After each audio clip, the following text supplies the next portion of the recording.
let's approach the topic of establishing goals from yet another angle. The movement is towards freedom planning. Do you feel as though you're on track? Here's a new way to think about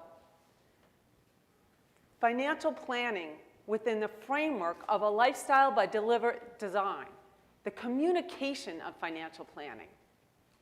So let me ask you, have you ever sat down in a quiet moment and literally put pen to pad and wrote down what your personal lifestyle goals are and challenged your client to do the very same thing?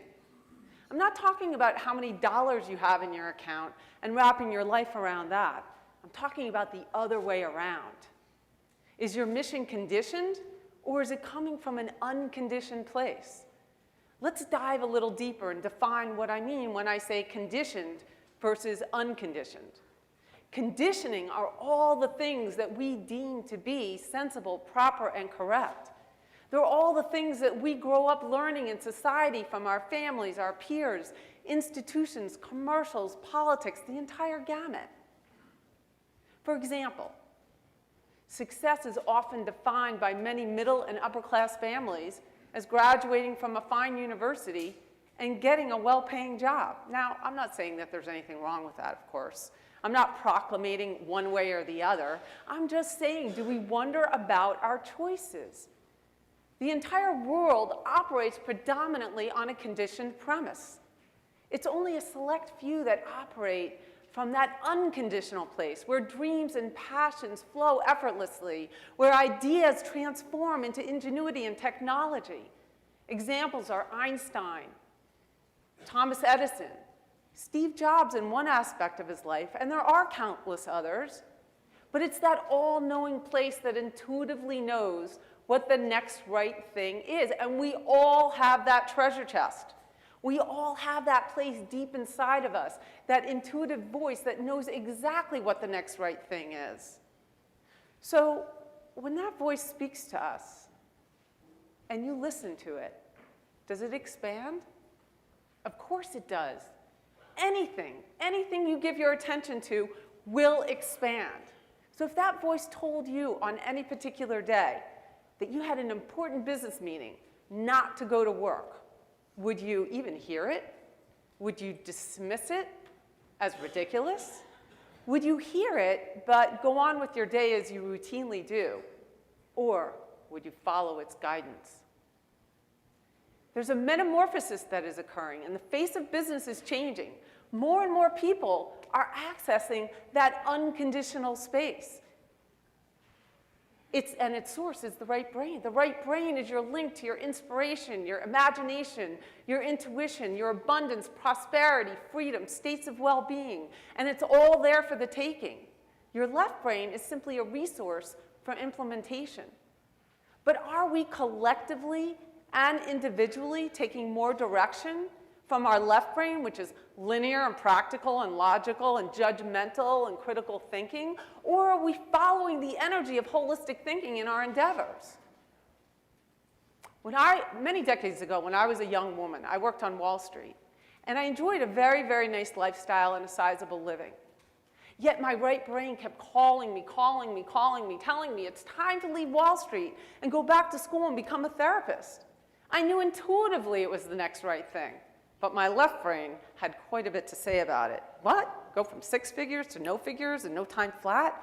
How are you going to pay your mortgage? How are you going to travel? How are you going to live your life? So you know what I did? I did what any nice Jewish girl does, and I went and I made an appointment with my financial planner. And yes, I had a financial planner even back in those early days. And I went to his office and we sat down, and I'll never forget this day because it was just 2 chairs, no desk, no conference table, just space. And he started out by saying, Darren, I can see you have a very strong intention, but I can also hear the doubt and the skepticism in your voice. It was the next sentence that he shared with me that put chills through my body and still moves me to this day. What he said was, the least I can do is put my head and my heart in the game with you. Okay, so I know he's going to put his head in the game with me. That's kind of what I compensate him for. But he's going to put his heart in the game with me? It wasn't just the word. The word was actually the least of it. It was the authenticity, the energy, the sincerity that he put behind that word. So what he helped me do in that moment was to create in my mind's eye a strong visual and a sensate component, to create the lifestyle of my own deliberate design. He helped me to couple my imagination and my intuition. We devised a plan, and off I went. So let's take this a little bit more tangible. Okay. Take a look at the screen and tell me, which hand do you believe to be real? It's a trick question. If you selected the hand on the left, you would be correct if you were perceiving it through your left brain. If you selected the hand on the right, you would also be correct, but you were perceiving it more through the notion of your right brain.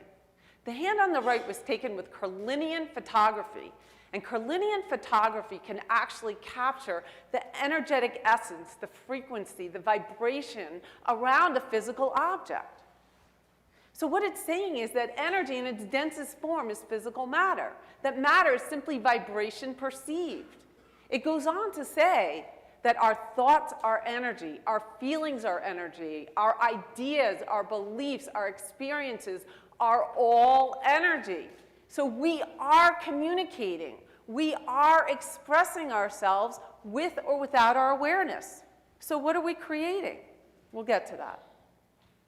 The medical profession already has a derivative of this. The EKG and the EEG measures the electrical activity off the heart and the brain, respectively. But this kind of technology is coming into the mainstream of business today. And why is that happening now? Because the left brain it's ready to receive it. The left brain, remember, the part of us that's logical and practical and tangible and concrete, and it likes to sink its teeth into things and know that it can feel and touch and smell, that it's not airy-fairy, that it's very, very real.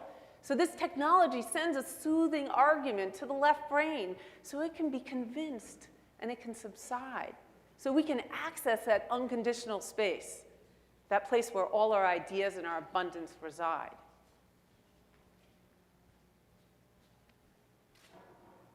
Albert Einstein said we cannot solve our problems with the same thinking that we use to create them. So if we're focused on a problem, we're going to get more problems. If we're focused on solutions, solutions will flow. So you want to think about your thoughts, your feelings, your ideas, your beliefs, everything like a frequency on a radio station.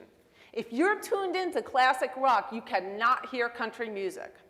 If you want to hear country music, you have to change the dial. You have to change your ideas about things. You have to change your beliefs. And beliefs are only thoughts that you think habitually. You change your thoughts, you change your beliefs, you change your feelings, you change what you're transmitting. So if you're focused on what you do not want, you get what you do not want. If you focus on what you do want, you will get what you do want. It's an all-inclusive universe. What you focus on will expand. So your client comes into your office, and you want to think of them like a barbell. And on one end are all the things they want, they desire, and they aim to create. On the other end is the lack thereof. Most people's awareness is on what is missing in their life. So it's your role as the freedom planners to take that barbell, transfer all the weight over to the positive side, turn it into a scepter, and bop them on the head. Well, that's magical thinking. It would be nice, but we can't do that. But we can do is we can change ourselves and what we're emitting, right? So how do we do that? Well, because you're freedom planners, you already know that money is only a form of energy, and energy on its highest vibrational frequency is a form of love, abundance, freedom, prosperity, states of well-being. So money can express love. And people put their money behind the things they care about, the people they love. They want to leave a legacy and an imprint. They want to experience a shared appreciation of the management of their money. And you are just the one to deliver that hopeful, uplifting experience. So what we're going to do is we're going to slow the energy down just a little bit right now, and we're going to go through a brief simulation, because when you experience something and you own it, you can deliver it. So I'm going to ask for everyone to think of somebody in their life. It can be a colleague, a client, a family member, doesn't matter. But it should be somebody that you have a charged experience with, somebody that's anything but neutral, strong feelings, one way or the other. Get them in your mind. And I'm going to go through a series of about 5 or 6 questions, and maybe about 16 words. And I want you to notice what thoughts, what feelings, what beliefs, and what sensations come up as I go through this. But before we do that, I'm going to ask for everyone to place both feet firmly on the ground. Feel the earth below the ground, below your feet. And release any pens, pads, water glasses, cell phones, release them from your hands. And I need a deep breath in, so you want to join me with that. Take a deep breath in. And just exhale and allow your vision to grow soft. Allow your eyes to close, and this will just simply eliminate external stimuli and allow you to develop a stronger baseline of what your vibrational frequency is. Okay? So here we go. First the questions, then the words. What is your particular belief about this individual and their life situation? Do you view it as a problem and feel relieved that it is not your particular life situation? Perhaps you selected somebody that you admire or has a desirable lifestyle. And if that is the case, do you have positive beliefs about your capacity to experience that type of lifestyle or qualities? Or do you deem it as impossible? Are you aware of your thoughts and your feelings and your sensations right now? Do you justify them or do you wonder about them? What are you thinking right now as I speak? Okay, now the words. Retirement versus leisure life. Payments versus organic outflow. Obligations versus choices integrating interests. Judgment versus preferences. Budget versus spending curriculum. Responsibility, ability to respond. Debt, contributions towards freedom. I need, I should, I have to. I want, I desire, I create. Security, repeated successes. Okay, feel free to open your eyes. Words have a vibrational quality to them. Studies have shown that sounds of the same frequency are drawn together. If you're not completely convinced about your personal power and the ability to shift circumstances, create synchronicities, and allow things to unfold effortlessly, see what the greats have said about intuition. Try an experiment for the next 30 days. Use your feelings as your GPS, your guidance system. Anytime you feel anything less than desirable, go into your head, see what your thought is.